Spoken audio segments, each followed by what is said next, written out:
everybody. My name is Damon Bass. On behalf of the Libertarian Executive Committee, Caddo Parish, I'd like to welcome you to Maryland's Place. Thank you for coming out this evening. We're here to listen to our guest speaker, Mr. Steve Baker. If you don't know who Steve Baker is, he's known as the Pragmatic Constitutionalist online. He's been a professional touring musician for many years, but in the last few years he's been running this brand, Pragmatic Constitutionalist. He's built his following up on social media with over 30,000 followers. And he's here tonight to give us a little insight, a little commentary on liberty and what we can do going forward from here in these times. So I'd like to, everybody welcome Mr. Steve Baker.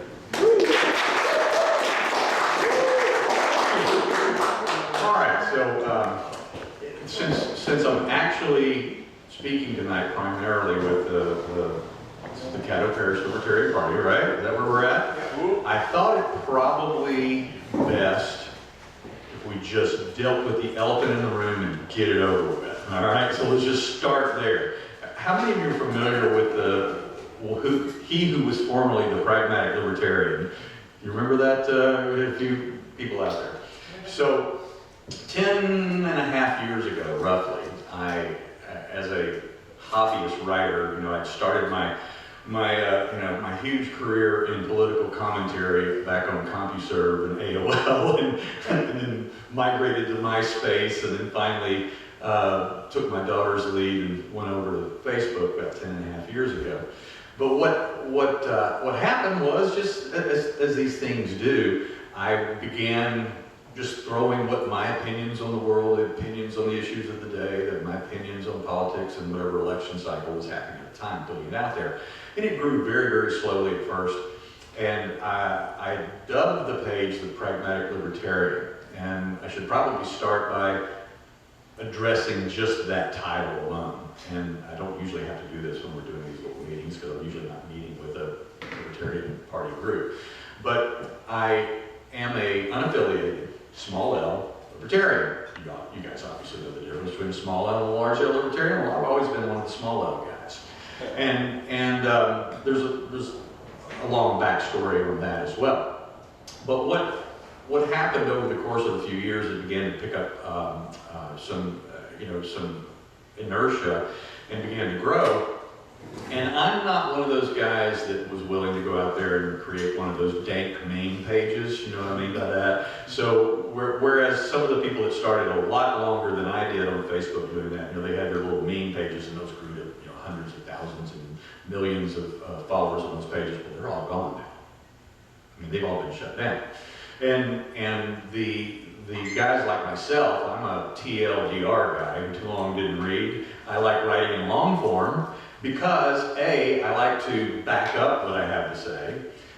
I feel like I have more to say on a particular issue in a given political cycle than what will fit in a meme. So I don't mind writing. But the guys that come on there and they write in a comment and they go TLDR, too long, didn't read. And the first thing I do is I give them a link to a meme page. This is more your style, instead of shoo them away. But it's quite amazing the attention span of the modern social media type person. Obviously, Twitter did what they did with 100 plus characters, and now over 250 something now.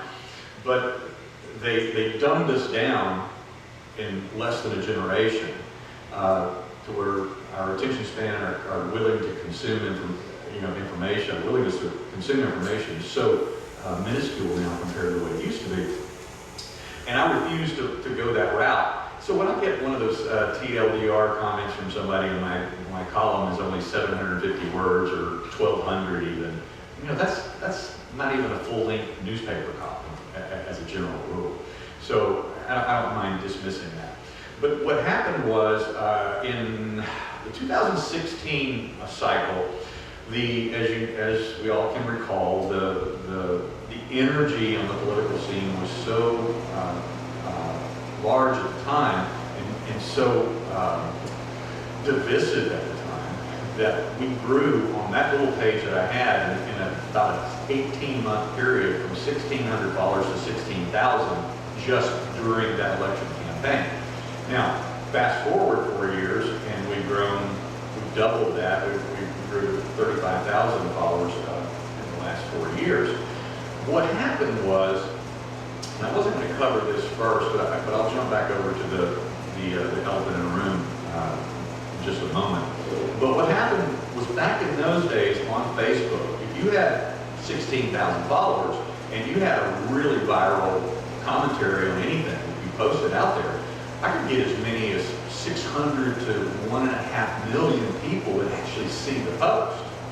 Well, then there was Russian interference. You know, they bought like $3,000 worth of Facebook ads, and so that was Russian interference.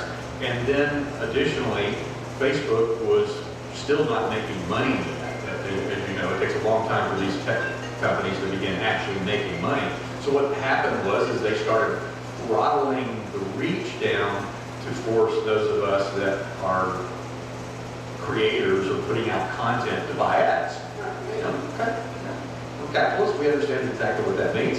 They need to make money, they need to make ads. So over the course of the next 4 years, as that page grew from 16,000 to 35,000, I went from a good post hitting 600,000 to 1.5 million people down to 15, 25,000 per post. They throttled it down that much. Consequently, over that time period between that and my band pages, I probably spent about $25,000 in total advertisement on Facebook. So now I'm going to jump back over to the elephant in the room. So that's just a little history of the page arc.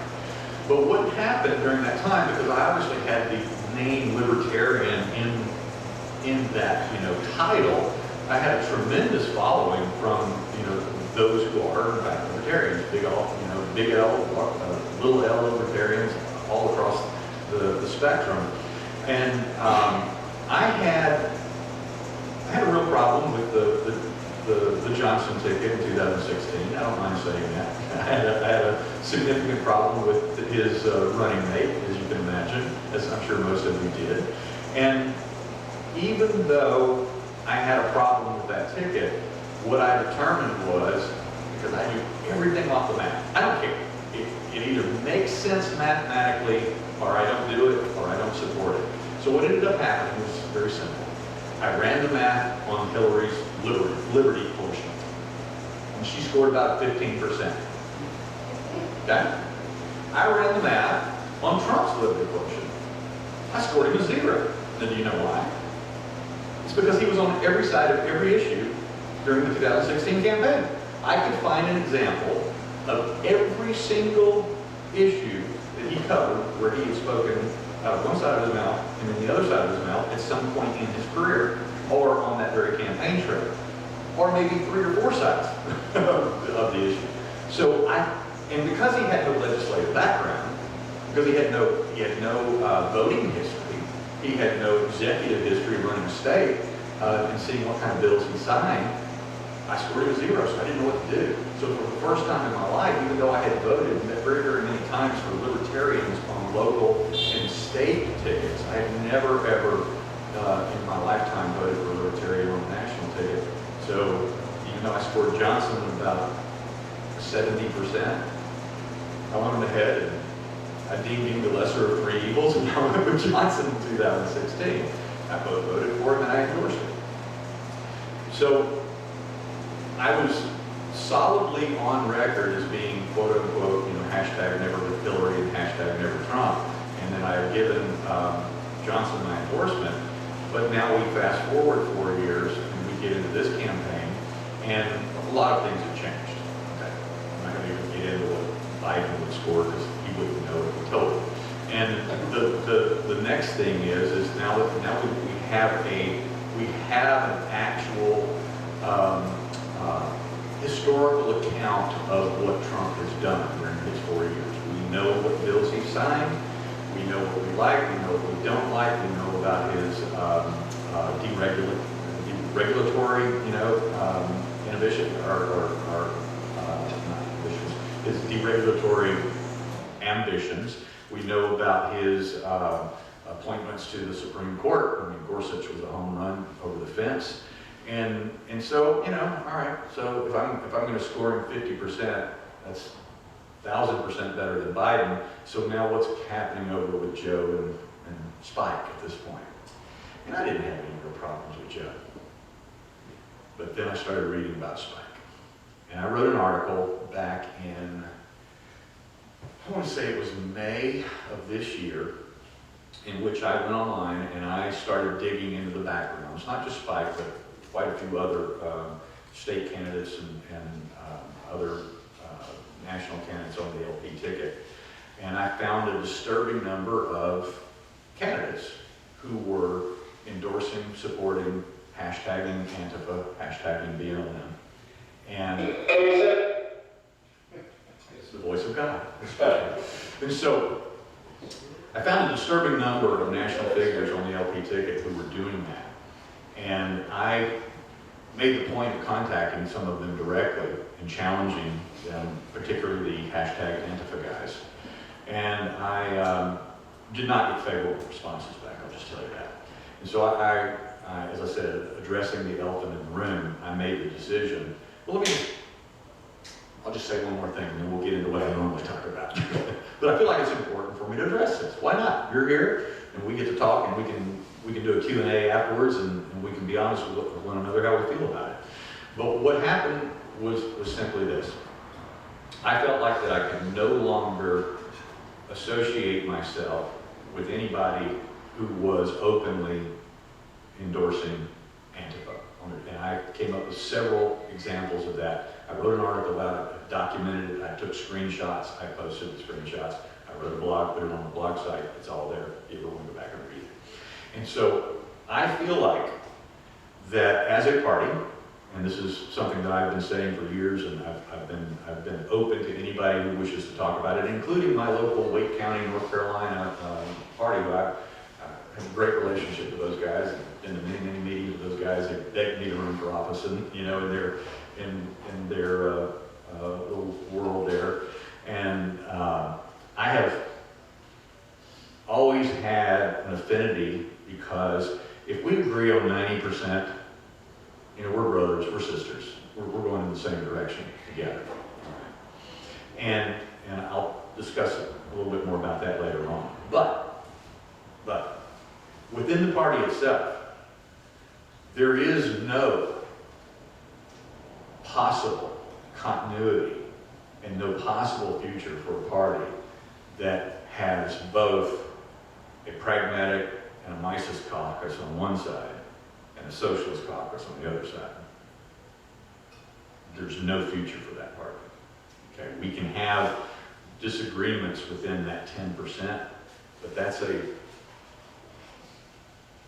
polarization that will never come together.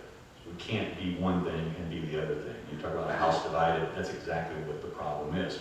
And I will tell you that after running the numbers, had the party in 2016 had a candidate that wasn't, on the, I guess I can do it with this camera, but on national television pretending like he's picking his nose, and every time he gets off the tour bus, he sounds like he's half-baked, and had not put somebody like Governor Weld on the ticket, if the party had not put Governor Weld on the same ticket. You had the opportunity, because of the divisiveness in 2016, to hit those Perot-type numbers back in 92. Had the opportunity. I predicted that before the shenanigans started and the Striptease Act on the Libertarian Party convention stage happened, that the party had the opportunity to get between 12 and 15% of the vote, and should have in 2016. The party should have. And as a result of getting 3.4 was the final, somewhere in there, that was not a victory for the party. That was, even though it was more as a percentage of the total vote than the party had ever received in its almost 50-year history now, it was not a victory. It was a loss because they should have had 3 or 4 times more than that.